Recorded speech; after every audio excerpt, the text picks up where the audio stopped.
मी आता पिकलेल्या केळ्याचा रायता बनवते. त्याचं साहित्य दाखवते. ही केळी घेतली आहे, ती पिकलेली आहे.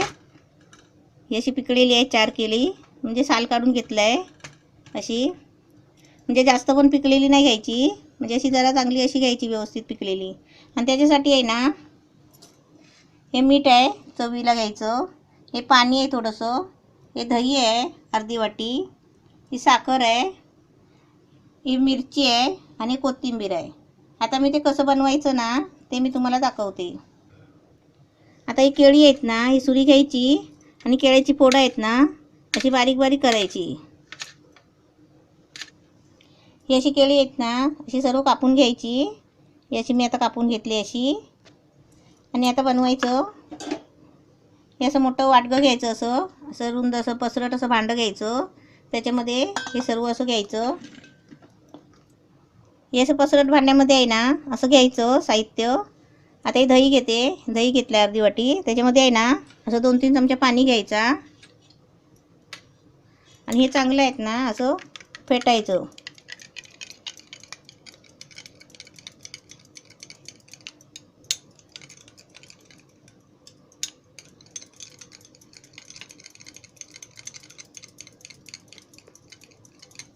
असं मस्त फेटून झालं ना असं त्याच्यामध्ये हे सर्व दही ओतायचं.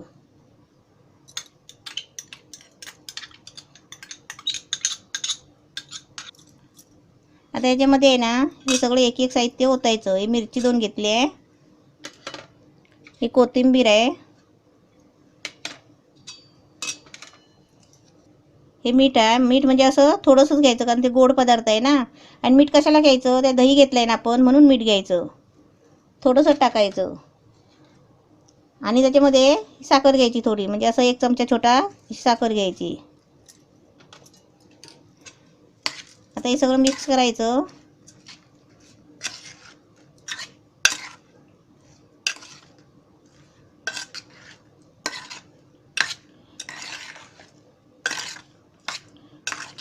आपलं मस्त झालं आता केळ्याचा रायता.